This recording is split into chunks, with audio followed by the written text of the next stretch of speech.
Hey everyone, this is Puja. You are most welcome Puja's Learning. আজকে আমি তোমার সাথে ভিডিও মাধ্যমে প্রেজেন্ট পারফেক্ট টেন্স বা পুরাঘটিত বর্তমান কাল নিয়ে আলোচনা করব। তো প্রেজেন্ট পারফেক্ট টেন্স সম্পর্কে A to Z ক্লিয়ার করার জন্য ভিডিওটি প্রথম থেকে শেষ পর্যন্ত অবশ্যই মনোযোগ সহকারে দেখতে থাকো। So let's start.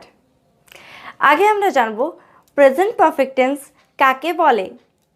না, যখন কোনো কাজ শেষ হয়ে গেছে কিন্তু তার ফল এখনও বর্তমান। যখন কোনো কাজ শেষ হয়ে গেছে কিন্তু তার ফল এখনও বর্তমান এরকম বোঝায়, তাহলে সেক্ষেত্রে ভার্বের প্রেজেন্ট পারফেক্ট টেন্স হয়। যেমন তুমি তোমার কর্তব্য করেছো, তুমি তোমার কর্তব্য করেছো। You have done your duty, you have done your duty. আমি একটি চিঠি লিখেছি।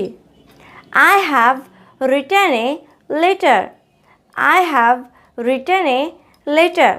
এই দুটি সেন্টেন্সে হ্যাভ ডান এবং হ্যাভ রিটেন এই দুটি ভার্বের দ্বারা বোঝানো হয়েছে যে একটি কাজ শেষ হয়ে গেছে কিন্তু তার ফল এখনও বর্তমান। প্রেজেন্ট পারফেক্ট টেন্স গঠন করার একটা প্রসেস আছে, সেটা কি না subject plus have or has plus third form of the verb plus object or complement. এই সূত্র অনুযায়ী আমরা প্রেজেন্ট পারফেক্ট টেন্স গঠন করে থাকি। আরও ডিটেলে জেনে নিই যে যদি আমরা প্রেজেন্ট পারফেক্ট টেন্স গঠন করতে চাই তাহলে সেই সেন্টেন্সে সাবজেক্ট বা কর্তার পার্সন এবং নাম্বার অনুযায়ী হ্যাভ অথবা হ্যাজ ব্যবহৃত হয়। অর্থাৎ যদি subject third person singular number থাকে তাহলে সেক্ষেত্রে হ্যাজ ব্যবহৃত হয় এবং আদার সমস্ত ক্ষেত্রে হ্যাভ ব্যবহৃত হয়। এবং তারপরে মূল ভার্বের থার্ড ফর্ম অর্থাৎ পাস্ট পার্টিসিপল ফর্ম বসে এবং অবশেষে অবজেক্ট বা কমপ্লিমেন্ট যাই থাকুক সেগুলি নেমে যাবে, কোনো পরিবর্তন হবে না। এবারে আমরা এই সূত্র বা প্রসেস অনুযায়ী কিছু সেন্টেন্স গঠন করব। যেমন আমি কাজটি করেছি, আমি কাজটি করেছি। আমি অর্থাৎ আই, আমি যেহেতু থার্ড পারসন সিঙ্গুলার নাম্বার নয় তাহলে এক্ষেত্রে আমরা হ্যাভ ইউজ করব। আই হ্যাভ, করেছি মানে ফিনিশ, ফিনিশের থার্ড ফর্ম কি ফিনিশড। আই হ্যাভ ফিনিশড, আমি কি করেছি কাজটি, দ্য ওয়ার্ক। অর্থাৎ সেন্টেন্সটি কি হলো I have finished the work, I have finished the work. Next, সে আমায় 6 বছর ধরে চেনে, সে আমায় 6 বছর ধরে চেনে। সে অর্থাৎ হি, যেহেতু he third person singular number তো এক্ষেত্রে আমরা হ্যাজ ইউজ করব। হি হ্যাজ, সে আমাকে 6 বছর ধরে চেনে। চেনে ভার্ব অর্থাৎ নো, নো এর third form known. He has known, কাকে চেনে আমাকে চেনে। হি হ্যাজ নোন মি কত বছর 6 বছর ফর 6 ইয়ার্স। অর্থাৎ সেন্টেন্সটি কী হলো he has known me for 6 years. সূত্র অনুযায়ী কীভাবে আমরা সেন্টেন্স গঠন করব নিশ্চয়ই তোমরা বুঝতে পারছো। ওকে, নেক্সট, আমি এটা করেছি, আমি এটা করেছি। I have done it, I have done it. আমি অর্থাৎ আই, আই যেহেতু থার্ড পারসন সিঙ্গুলার নাম্বার নয় তাই হ্যাভ বসেছে। করা ইংলিশ কি ডু, অর্থাৎ এর থার্ড ফর্ম হলো ডান। আই হ্যাভ ডান ইট, আমি এটা করেছি। আই হ্যাভ ডান ইট। এরকমই আরও কিছু এক্সাম্পল হলো তারা পাঠ শেষ করেছে, they have done their lessons. তুমি তোমার কর্তব্য করেছো, you have done your duty. তারা এক সিদ্ধান্তে উপনীত হয়েছে, they have arrived at a decision. Okay, আমরা প্রেজেন্ট পারফেক্ট টেন্স গঠন করা শিখলাম। তোমরা নিশ্চয়ই খেয়াল করবে যে যে সেন্টেন্সগুলি আমি বললাম সেগুলো পজিটিভ সেন্টেন্স। এবার আমরা শিখব এই পজিটিভ সেন্টেন্সগুলিকে আমরা নেগেটিভে কীভাবে রূপান্তরিত করব। Very easy.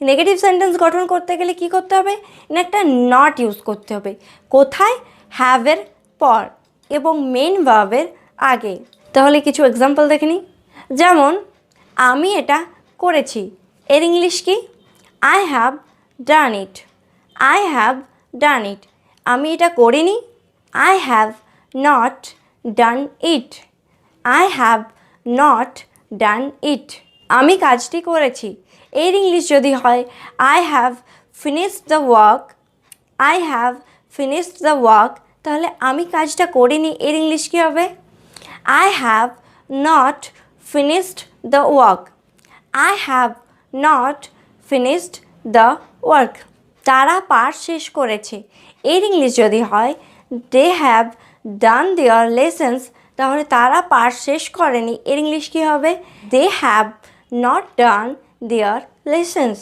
ওকে নেক্সট ছাত্রটি বইখানা পড়েনি এর ইংলিশ কী হবে দ্য স্টুডেন্ট হ্যাজ যেহেতু student the student third person singular number তাই হ্যাজ হয়েছে the student has not read the book যদি কোনো জায়গায় কখনো করিনি বা কখনো ভাবিনি এইরকম কখনো থাকে তাহলে সেক্ষেত্রে কিন্তু নটের জায়গায় নেভার ইউজ করতে হয় যেমন ধরো আমি এটা কখনো করিনি আমি এটা কখনো করিনি I have never done it I have never done it আপনি এটা কখনো ভাবেননি you have never thought it you have never thought it okay negative sentence গঠন করা আমরা শিখলাম নেক্সট আমরা শিখব ইন্টারোগেটিভ সেন্টেন্স গঠন করা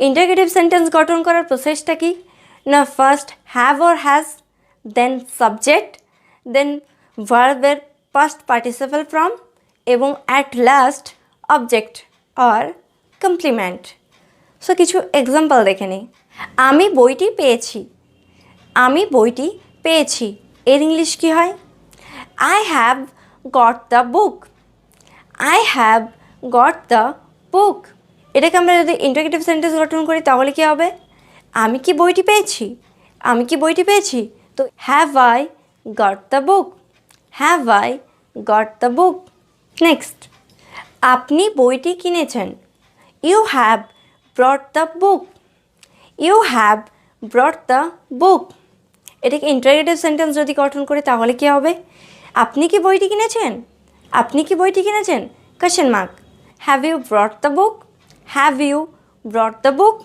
ওকে ইন্টারোগেটিভ সেন্টেন্স গঠন করা তো শিখলাম ইন্টারোগেটিভ নেগেটিভ সেন্টেন্স কীভাবে গঠন করব যে সমস্ত ইন্টারোগেটিভ সেন্টেন্সগুলো আমি আলোচনা করলাম সেগুলো সব পজিটিভ ছিল কিন্তু এবারে আমরা ইন্টারোগেটিভ নেগেটিভ সেন্টেন্স গঠন করব ইন্টারোগেটিভ নেগেটিভ সেন্টেন্স গঠন করার ফর্মুলা কি have or has plus subject plus not plus ভার্বের third form plus object or complement তো কিছু এক্সাম্পল দেখে নিই সে কি সেখানে যায়নি সে কি সেখানে যায়নি হ্যাজ হি নট গান দেয়ার হ্যাজ হি নট গান দেয়ার তুমি কি এখনও ঘুমোওনি have you not slept yet আশা করছি ভিডিওটি প্রথম থেকে শেষ পর্যন্ত দেখার পর প্রেজেন্ট পারফেক্ট টেন্স সম্পর্কে কোনো ডাউট থাকবে না কিন্তু যদি কোনো ডাউট থেকেও থাকে তাহলে অবশ্যই কমেন্টে জানিও আর হ্যাঁ যদি ভিডিওটি ভালো লাগে তাহলে অবশ্যই একটি লাইক করো